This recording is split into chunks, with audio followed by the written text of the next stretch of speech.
தமிழக நண்பர்களுக்கும் வணக்கம்.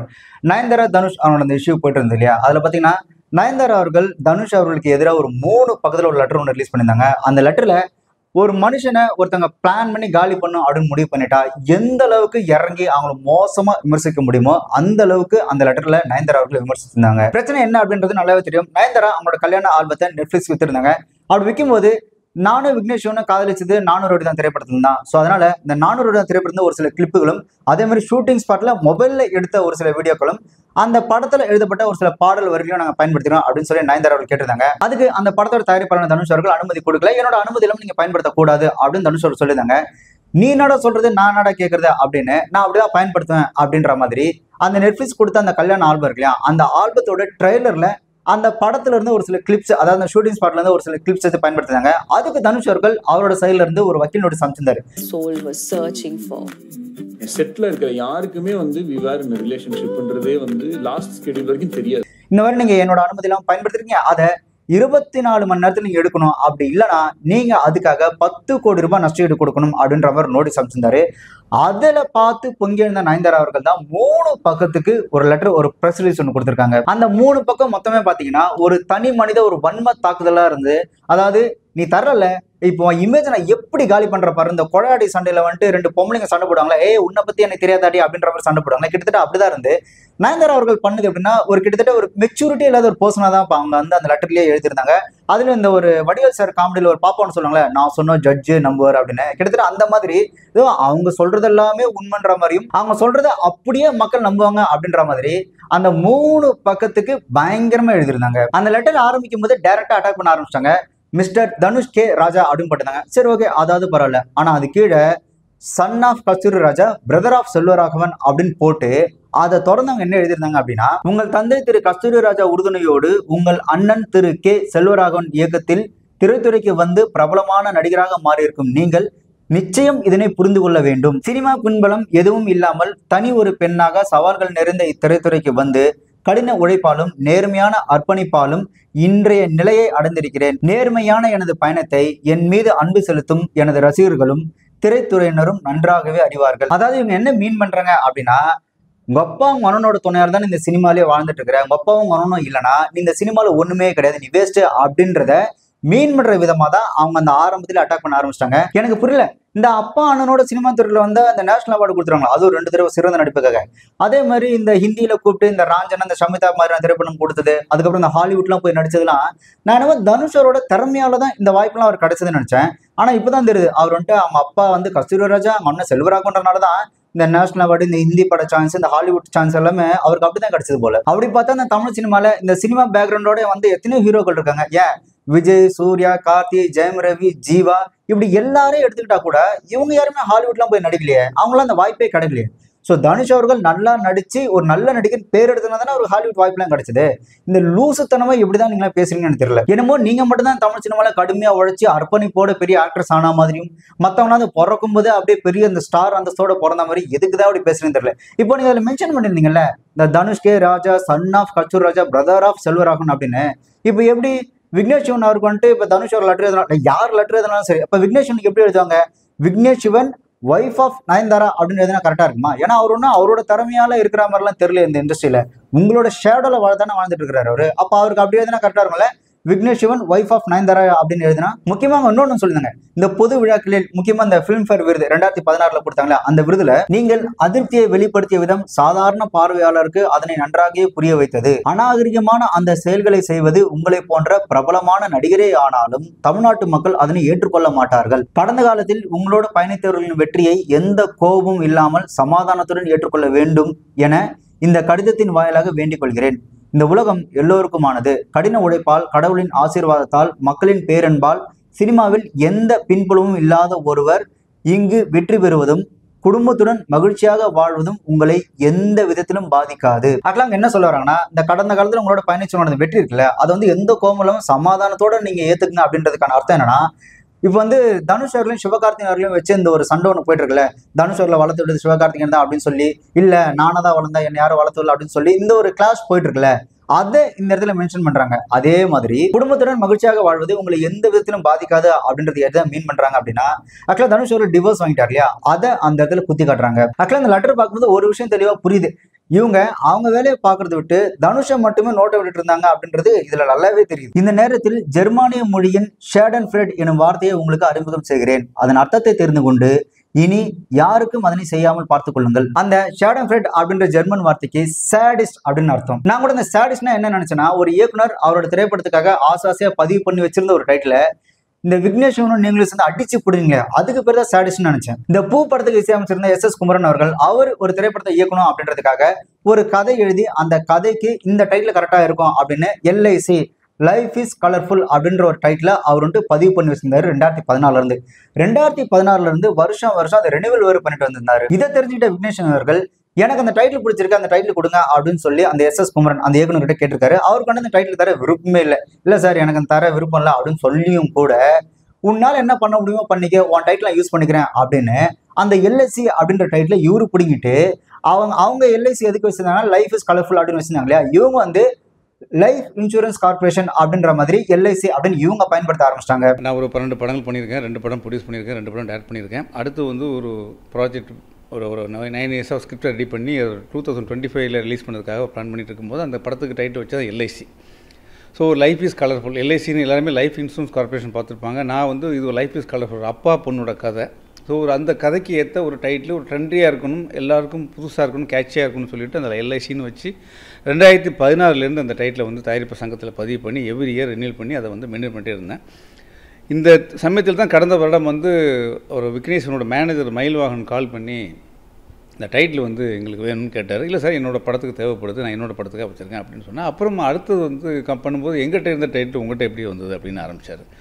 அப்போ எனக்கு ஷாக்கிங் ஆகி போச்சு. ஏன்னா முதல் நாள் வந்து டைட்டில் வேணும்னு கேட்குறாங்க, ரெண்டாவது வந்து எங்கிட்ட டைட்டில் இல்லை சார் உங்கள்கிட்ட இருந்தால் அப்படியே எங்கிட்டையும் கேட்குறீங்க அப்படின்னா, இல்லை எங்கிட்ட இருந்தது உங்கள்கிட்ட எப்படியே வந்துச்சு அப்படின்னாரு. அப்படிலாம் பரவாயில்ல சார், இது வந்து கோயம்பேடில் மார்க்கெட் பேசாதீங்க சார், இது எனக்கு டைட்டில் முறையாக நான் சங்கத்தில் பதிஞ்சு அதை நான் 2015 மெயின்டைன் பண்ணிட்டுருக்கேன் அப்படின்னேன். அப்புறம் கட் பண்ணிட்டார். அப்புறம் கால் பண்ணி டைரக்டர் லைனில் இருக்கார் பேசுங்கன்னாரு. இல்லை சார் எனக்கு உடன்பாடு இல்லை, இது எனக்கு என்னோடய படத்துக்கான டைட்டில் ஏற்கனவே ஹீரோன்னு முதல்ல வச்சுருந்தேன், அந்த டைட்டில் தான் சிவகார்த்திகேயன் கம்பெனிக்கு கொடுத்தேன். ஏன்னா அவங்க ரொம்ப அழுத்தி கேட்டாங்க, அதுக்கு முறையாக வந்தாங்க. சரி இதை தாண்டி ஒரு டைட்டில் யோசிச்சு அந்த டைட்டில் கொடுக்குறேன்னா அந்த டைட்டில் LIC வந்ததுக்கப்புறம் இந்த ஹீரோ டைட்டில் அவங்க கொடுத்தேன். ஸோ இவங்க கேட்டதுக்கப்புறம் நான் கொடுக்குறதுக்கப்புறம் ஒரு வாரம் கழித்து பார்த்தீங்கன்னா அவங்க வந்து அது ஒரு பூஜையை போட்டு டைட்டில் வச்சு பண்ணதுக்கப்புறம் எனக்கு பயங்கர ஷாக். நாங்கள் ஒரு 4 பேர் சேர்ந்து இன்வெஸ்ட் பண்ணி இந்த படம் பண்ணுறோம்.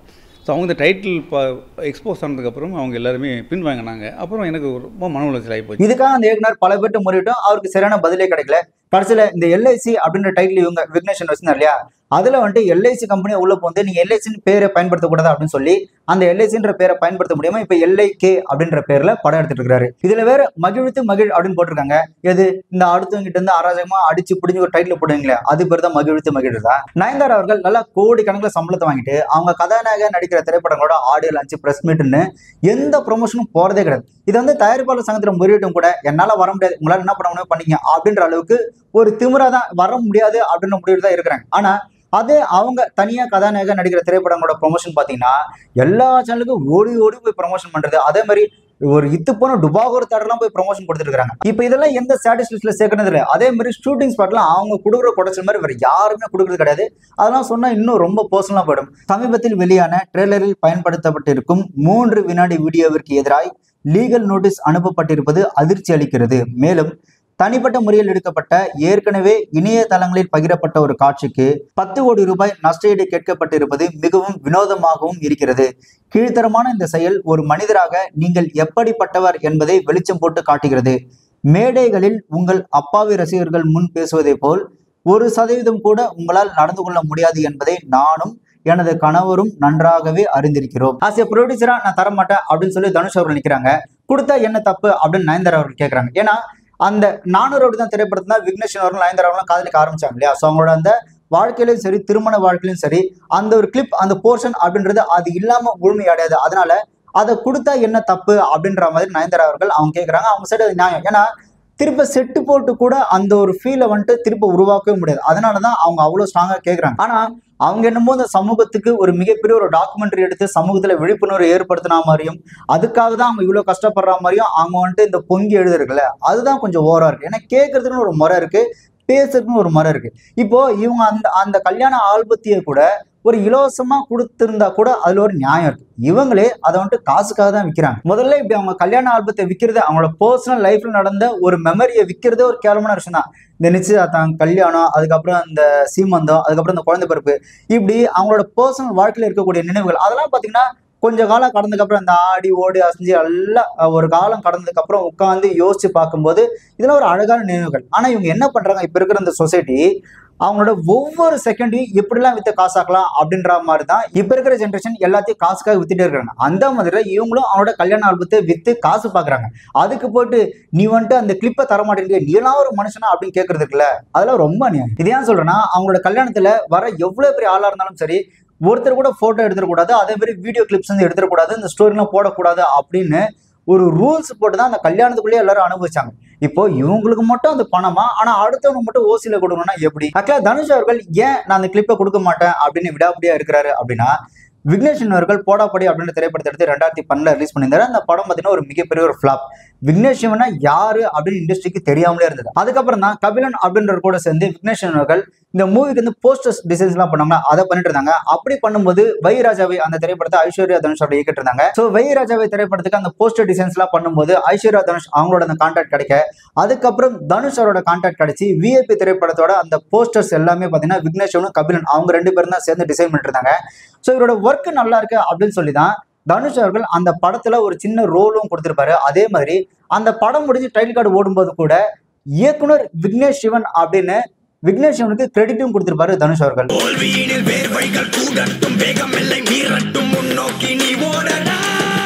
விக்னேஷனோட அந்த ஒர்க்கை பார்த்துட்டு சரி ஓகே நீ நல்லா கஷ்டப்பட்டு உழைக்கிற, உனக்கு நான் தான் செய்யணும்னு நினைக்கிறேன், உனக்கு நான் என்ன பண்ண கேளு அப்படின்னு கேட்கும்போது விக்னேஷ் அவர்கள் என்கிட்ட ஒரு கதை இருக்கு, அந்த கதையை நான் படமா எடுக்கணும், அதுக்கு நீங்க ஹெல்ப் பண்ணா போதும் அப்படின்னு சொல்லி கேட்ட உடனே சரி ஓகே நான் என்னோட ப்ரொடக்ஷன்லயே உன் படத்தை நான் தயாரிக்கிறேன் அப்படின்னு சொல்லி முன் வந்தாரு தனுஷ் அவர்கள்.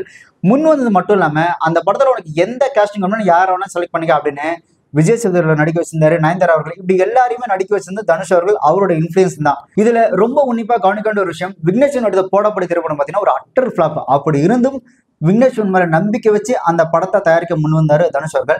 அந்த படம் தயாரிக்கிறதுக்கு ஆரம்பிக்கும் போது 6 கோடி இருந்தா போது நான் அந்த படத்தை முடிச்சிருவேன் அப்படின்னு சொல்லி தான் அந்த திரைப்படத்தை ஆரம்பிச்சிருந்தாரு விக்னேஷன் அவர்கள். ஆனா அந்த படம் முடியும் போது கிட்டத்தட்ட 16 கோடிக்கு செலவு இழுத்து வச்சிருந்தாரு விக்னேஷ் சிவன். அந்த எக்ஸ்ட்ரா இழுத்து விட்டு அந்த 10 கோடி அப்படின்றது ஏதோ படத்தோட பிரம்மாண்டம் இல்ல, படத்துல வந்துட்டு இன்னும் நிறைய நடிகர்கள் வந்தாங்க அப்படின்னா கூட பரவாயில்ல.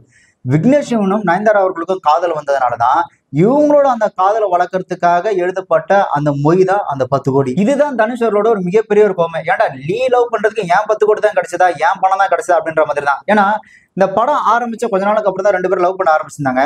அந்த படம் ஆரம்பிச்சு அந்த கொஞ்ச நாள் ஷூட் எடுத்துப்பாங்களே, அதெல்லாம் வந்துட்டு இல்ல இன்னும் நயன்தாரா நல்லா காட்டணும் அப்படின்னு சொல்லி திருப்பி ரீஷூட் வச்சு படத்தை ஒரு ஜவ்வு மாதிரி இழுத்து தேவையில்லாத தண்ட செலவு வச்சு 10 கோடி எக்ஸ்ட்ரா இழுத்துட்டு இருந்தாரு விக்னேஷ் அவர்கள். இதுல கடுப்பானதான் தனுஷ். வைராஜாவைன்னு ஒரு ஃபிலிம் இருக்கும், ஐஸ்வர்யா தனுஷ் மேம் டைரக்ட் பண்ணாங்க. அந்த ஃபிலிமோட போஸ்டர் டிசைன் பண்ணோம். அதுல இருந்து ஐஸ்வர்யா தனுஷ் மேம் வந்து தனுஷ் சார் கிட்ட சொல்றாங்க, உங்க படத்துக்கு நீங்க வேணா அந்த டிசைன் பண்ணுங்க, இந்த புதுசா பசங்க ட்ரை பண்றாங்கன்னு.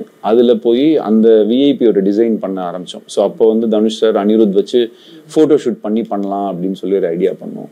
ஸோ ஃபோட்டோ ஷூட் பண்ணி அந்த ஃபோட்டோ ஷூட்ல இருந்து அந்த ஃபோட்டோஸ் எடுத்து தான் விஐபிக்கு டிசைன்ஸ் பண்ணோம். ஸோ அந்த டிசைன்ஸ் ரொம்ப நல்லா இருந்துச்சு. ஸோ அப்படியே சாரோட ஃப்ரெண்ட்ஷிப் கிடைச்சிது. ஸோ அவங்களோட அப்படியே இது பண்ணும்போது விஐபி ஃபிலிமில் வந்து ஒர்க் பண்ணுறதுக்கு ஆப்பர்ச்சுனிட்டி கிடைச்சிது. ஸோ விஐபி ஃபிலிமில் ஒர்க் பண்ணேன்.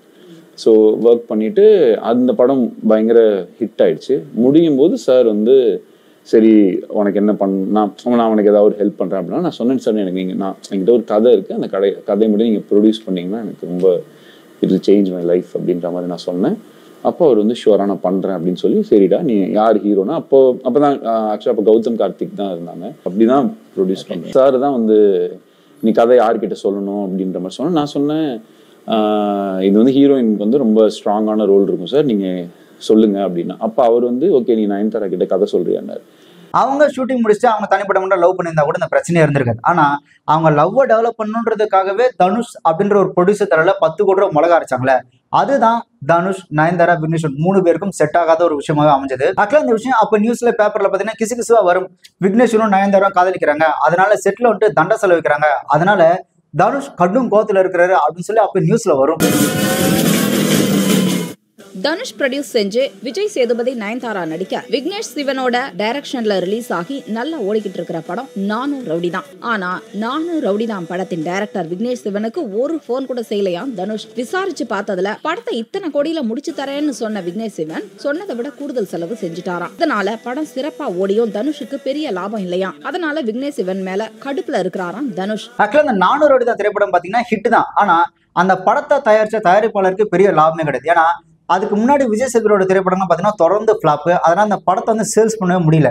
6 கோடியில எடுத்திருந்தாரு அப்படின்னா, சொன்ன மாதிரி 6 கோடியில எடுத்திருந்தாரு அப்படின்னா அந்த படத்தை ஒரு நல்ல லாபத்துக்கு வித்துருக்கலாம். ஆனா 16 கோடி வரை இழுத்தனால அந்த படத்தை பிசினஸ் பண்ண முடியாம வந்த வரைக்கும் போதும் அப்படின்ற ரேஞ்ச் தான் அந்த படத்தையே வித்திருந்தாரு. அந்த படத்தை வாங்கின டிஸ்ட்ரிபியூட்டர்ஸ்க்கு லாபம், அந்த படத்தை ரிலீஸ் பண்ண தியேட்டருக்காரங்க லாபம். ஆனா அந்த படத்தை தயாரிச்ச தனுஷ் அவர்களுக்கு லாபமே கிடையாது. ஏன்னா 10 கோடி எக்ஸ்ட்ரா ஆனது அதுக்கான வட்டின்னு அவர் தான் அதுல மாட்டிக்கிட்டாரு. அந்த படத்தை எடுத்து அந்த படம் உண்மையாவே சரியா போகல அப்படின்னா கூட தனுஷ் அவர்களுக்கு அவ்வளவு கோபம் இருந்திருக்காது. ஆனா அந்த படத்தை எடுக்கும் போது இவங்க லவ் பண்றதுக்காக 10 கோடி தண்டமா வச்சாங்க பாத்தீங்களா, அதனால காண்டானதான் தனுஷ். நான் சென்னைக்கு வந்தது பிறகு தனுஷ் எனக்கு ஃபோன் பண்ணாரு. அக்கா ஷூட்டிங் எப்படிக்கா நடந்ததுன்னு. நல்லா நடந்ததுன்னு. அப்புறம் உங்களுக்கு ஒரு விஷயம் தெரியுமாக்கா அப்படின்னு. என்ன தனுஷ் அப்படின்னா, இந்த மாதிரி நயனும் விக்கியும் அவங்க கல்யாணம் பண்ணிக்க போறாங்க, உனக்கு தெரியுமா? ஹே சும்மா சொல்லாது, நான் தானே ஷூட்டிங்ல இருந்தேன், கதை விடாது. உங்களுக்கு வெக்கமா இல்லையா? இவ்வளவு வருஷம் நீங்க நடிக்கிறீங்களே, ஒரு வெக்கம் இருக்கணும் உங்களுக்கு. பெரிய நடிகைன்னு பேரா? வெக்கமே இல்லக்கா உங்களுக்கு. உங்க கண்ணு முன்னாடியே இவ்வளவு நடந்திருக்கு. ஏய் என்னடா சொல்றேன், எனக்கு தெரியவே தெரியாதுன்னு. அந்த லெட்டர்ல அவங்க சொல்லியிருந்தாங்க இல்லையா, இந்த ஃபிலிம்ஃபேர் விருதுல நீங்க நடந்துட்ட விதம் அப்படின்னு. அது என்ன விஷயம் அப்படின்னு பாத்தீங்கன்னா, 2016 ஃபிலிம்ஃபேர் அவார்டு கொடுக்கும்போது பெஸ்ட் ஃபிலிம் அப்படின்னு காக்கா முட்டை திரைப்படத்துக்காக அவார்டு வாங்கியிருந்தாரு அந்த படத்தோட தயாரிப்பாளர் தனுஷ் அவர்கள். அந்த திரைப்படத்துக்கான விருது வாங்கும்போது அந்த திரைப்படத்தோட இயக்குனர் மணிகண்டன், அந்த திரைப்படம் நடிச்ச ஐஸ்வர்யா தனுஷ், அப்புறம் அந்த 2 சின்ன பசங்க, அதே மாதிரி இந்த திரைப்படம் தயாரிச்சலாம் ரொம்ப பெருமைப்படுறேன் அப்படின்னு சொல்லி அந்த படத்தை ஆகா ஓஹன் பாராட்டியிருந்தாரு. My sincere thanks to Filmfare. This award belongs to Manigandan, the director of Kaka Muttai. I'm very thankful to him. My production is really proud to have produced a film like Kaka Muttai. And also this award belongs to Aishwarya Rajesh, who did an incomparable performance in this film, an international performance in this film. Those 2 little boys, those 2 little gems who won millions and millions of hearts across the world. This film is really special to me and my production. And this award is really encouraging me to produce more such quality films which can also strike gold at the box office.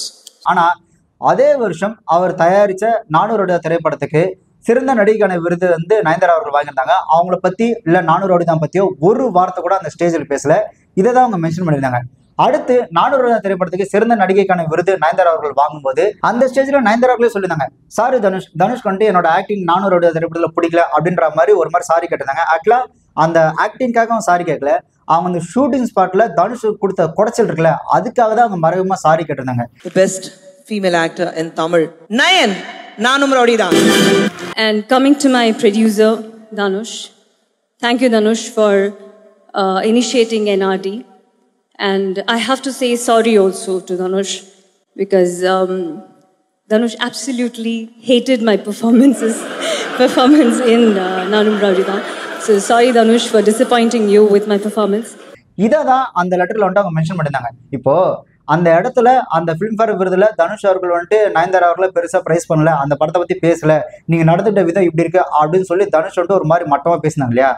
இதே சைமா விருதுல பாத்தீங்க அப்படின்னா சிறந்த நடிகைக்கான அந்த 400 திரைப்படத்துக்கு சிறந்த நடிகைக்கான விருதை வந்துட்டு சைமா அவார்டுல வந்துட்டு அவங்க கொடுத்திருந்தாங்க. அந்த அவார்டை கொடுக்க வந்து அல்லு அர்ஜுன் அவர்கள் அவார்டை கொடுக்கறதுக்காக நிற்கும் போது நயன்தாரா அவர்கள் என்ன பண்ணிட்டாங்க அப்படின்னா, என்னோட காதலை நான் எப்படி வெளிப்படுத்தினேன் பாருங்க அப்படின்னு அல்லு அர்ஜுன் கிட்ட அவார்டு இருக்கும்போது இந்த அவார்டை நான் விக்னேஷ் சிவன் கையில நான் வாங்கிட்டுமா அப்படின்னு விக்னேஷ் சிவன் அவர்களை ஸ்டேஜுக்கு வர வச்சு விக்னேஷ் சிவன் கையால தான் அந்த விருதியை அவங்க வாங்கியிருந்தாங்க. இப்போ உங்களுக்கு அவார்டு கொடுக்க வந்த பக்கத்து ஸ்டேட் ஹீரோவை நீங்க உங்க காதலை வெளிப்படுத்தணுன்றதுக்காக அவமானப்படுத்தலாம், ஆனா தனுஷ் இப்படி பண்ண தப்பா? So I actually wanted to take the award from him. So can I call him on stage?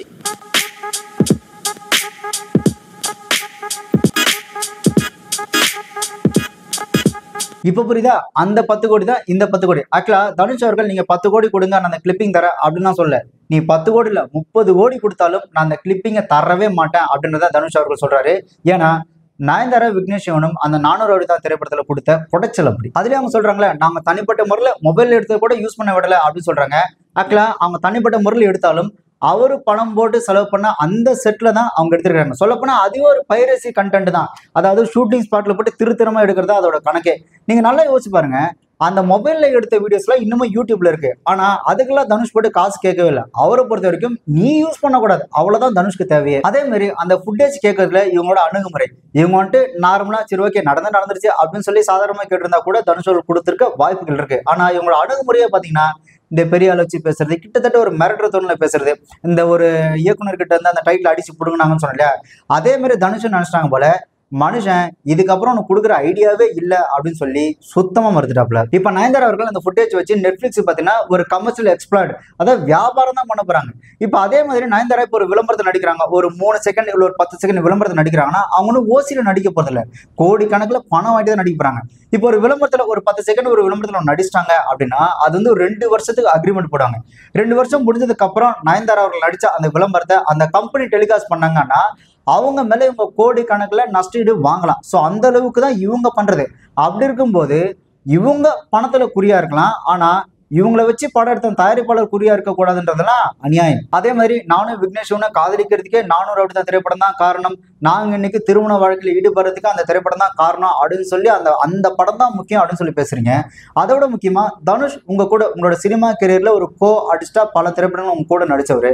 அப்படி இருக்கும்போது உங்களோட அந்த சினிமா கரியர் வாழ்க்கைக்கும் சரி, அதே மாதிரி உங்களோட அந்த திருமண வாழ்க்கைக்கும் சரி தனுஷ் அவர்கள் ஒரு முக்கியமான ஒரு நபர் தான். ஆனா அவரையே நீங்க உங்களோட திருமணத்துக்கு கூப்பிடவே இல்லை, உங்க திருமணத்துக்கே அவரை நீங்க மதிச்சு கூப்பிடல அப்படின்னும் போது அவர்கிட்ட இந்த ஃபுட்டேஜ் மட்டும் வேணும் அப்படின்னா அது எந்த வகையில நியாயம்? நீங்க ஒருத்தரை மதிச்சதானே அவங்க உங்களை மதிப்பாங்க. இப்போ நான் தனுஷ் கிட்ட கேட்டு பார்த்தேன், தனுஷ் கொடுக்கல, அதனால இப்ப தனுஷோட இமேஜ் நான் எப்படி காலி பண்ற பாருன்னு இவ்வளவு பெரிய லெட்டர் எழுதுறீங்களே, என்ன மாதிரி நாங்க சட்ட ரீதியா எதிர்கொள்ளும் அப்படின்னு சொல்லியிருக்கீங்க.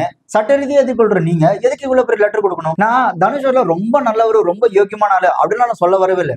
தனுஷும் மோசமான ஆள் தான். ஆனா உங்களோட பிசினஸுக்காக ஒருத்தரோட இமேஜை டேமேஜ் பண்ணி உங்களோட ப்ரொமோஷன் பப்ளிசிட்டிக்காக இப்படி பண்றது அப்படின்றது ரொம்ப ரொம்ப கேவலமான ஒரு விஷயம். இவ்வளவு சீப்பான பப்ளிசிட்டி பண்ணி இவ்வளவு பில்டப் கொடுத்து நீங்க உங்களோட அந்த ஆல்பத்தை ரிலீஸ் பண்ணிருந்தீங்க நெட்ஃபிளிக்ஸ்ல.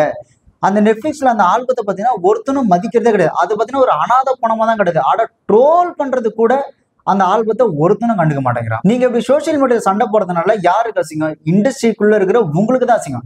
ஆக்சுவலா திரைப்படங்களை பார்க்கக்கூடிய அந்த ரசிகனுக்கு உங்க மேல வந்துட்டு ஒரு அபிப்பிராயம், ஒரு பிம்பம் ஒன்று இருக்கும். அதை நீங்களே தான் கெடுத்துக்கிறீங்க. அதாவது என்ன சொல்றது, உங்க மூஞ்சில நீங்களே துப்பிக்கிறது தான் சமம். இந்த சினிமாவை தாண்டி ஒரு கேங் ஒன்று இருக்கு, பார்ட்டி கேங். அந்த கேங்ல பாத்தீங்கன்னா சிம்பு, தனுஷ், சிவகார்த்திகேயன், அனிருத், த்ரிஷா, நயன்தாரா, டிடி, அமலாபால், இவங்க எல்லாருமே ஒரு கேங் தான். இந்த கேங்ல உன்னோட நான் நல்லவன், என்னோட நீ நல்லவன் அப்படின்னு பெருமையா பேசுறவர்களுக்கு ஒருத்தர் ஒரு யோகியெல்லாம் கிடையாது. எல்லாம் ஒரே குட்டையில ஒரு மட்டைங்க தான். இவங்க எல்லாருமே ஒரே கேங்கு தான். ஒரு காலகட்டத்துக்கு மேல ஒருத்தரும் அவங்கவுங்க தனித்தனியா இண்டிவிஜுவலா பெரிய ஆள் ஆனதுக்கு அப்புறம் ஏன் தனுஷை மட்டும் டார்கெட் பண்றாங்க அப்படின்னா, இப்ப நீங்க நல்லா இந்த கேங்ல இருந்து எடுத்து பாத்தீங்கன்னா, இப்ப அனிருத் பெரிய ஆளா இருக்கிறாரு அப்படின்னா அதுக்கு வந்து தனுஷ் வாய்ப்பு கொடுத்தனாதான் அனிருத் பெரிய ஆளா இருக்கிறாரு அப்படின்ற ஒரு டாக் இருக்கும். அதே மாதிரி சிவகார்த்திகேயன் பெரிய ஆளா இருக்கிறாரு அப்படின்னா சிவகார்த்திகேயனுக்கு தனுஷ் வாய்ப்பு கொடுத்தனாதான் இன்னைக்கு சிவகார்த்திகேயன் பெரிய ஆளா இருக்கிறாரு அப்படின்ற ஒரு டாக் ஒன்று இருக்கும். அதே மாதிரி இன்னைக்கு விக்னேஷும் நல்லா இருக்கிறாரு அப்படின்னா அதுக்கும் தனுஷ் வாய்ப்பு கொடுத்ததான். விக்னேஷும் நயன்தாரா நீ கல்யாணம் பண்ணி ஒன்னா இருக்கிறாங்கன்னா அதுக்கும் தனுஷோட வாய்ப்பு தான் அப்படின்ற மாதிரி இவங்க எல்லாருக்கும் தனுஷ் தான் வாய்ப்பு கொடுத்தாரு, தனுஷ் தான் வளர்த்து விட்டாரு அப்படின்னு சொல்லும் போது இவங்களுக்குள்ள ஒரு கோவம் வரல. அப்ப நமக்குலாம் என்ன திறமையே இல்லாம தான் பெரிய ஆளானமா? இன்னும் தனுஷ் தான் வாய்ப்பு கொடுத்து நாமெல்லாம் வந்து வளர்ந்த மாதிரி எப்ப பார்த்தாலும் தனுஷ் சொல்றாங்களே அப்படின்னாலதான் அதோட அந்த கோபத்தின் வெளிப்பாடு தான் அந்த லெட்டர்ல பாத்தீங்கன்னா இந்த சிவகார்த்திகேயன் உள்ள எடுத்து விட்டது. நீ எங்கெல்லாம் சொல்றல, அப்ப நீ மட்டும் என்ன அப்படின்னு son of Kasiraja, brother of Selvaraghavan அப்படின்னு மென்ஷன் பண்ணதுக்கு இதெல்லாம் தான் ஒரு காரணம். கிட்டத்தட்ட என்ன சொல்றது, அந்த ஒரு வன்மம் சொல்லுவாங்களே அதுதான் இது. இந்த கேங்ல ஒருத்தர் மாத்தி ஒருத்தர் இப்படி சண்டை போட்டு பேசிக்கிறது, இந்த மாதிரி பப்ளிக்கா வந்துட்டு சண்டை போடுறது அப்படின்றது அது அவங்களுக்கு தான் அசிங்கம். ஒருத்தர் மாத்தி ஒருத்தர் வந்து உண்மையை பேச ஆரம்பிச்சாங்க அப்படின்னா அது இந்த சினிமா பாக்குற அந்த ரசிகர்களுக்கும் பாத்தீங்கன்னா ஒரு மாதிரி அருவருப்பதான் ஆகிடும். அதனால இந்த மாதிரி விஷயங்களை அவங்களுக்குள்ளேயே பேசி தீர்த்துக்கிறது அப்படின்றது ரொம்பவே நல்லது. அப்படி இல்லைன்னா ரொம்ப கேவலமாடும். நான் சொல்றது சிவகார்த்திகேயன் உட்பட இந்த கேங் மொத்தமாவே அப்படிதான். 4 செவத்துக்குள்ள பேசி தீர்க்க வேண்டிய ஒரு விஷயத்த இப்படி பொதுவெளியில வந்து சண்டை போட்டாங்க அப்படின்னா அது இவங்களுக்கு தான் அசிங்கம். அவங்களுக்குள்ளே பேசி முடிச்சிட்டாங்க அப்படின்னா அதுதான் அவங்களுக்கு கௌரவமாவும் இருக்கும்.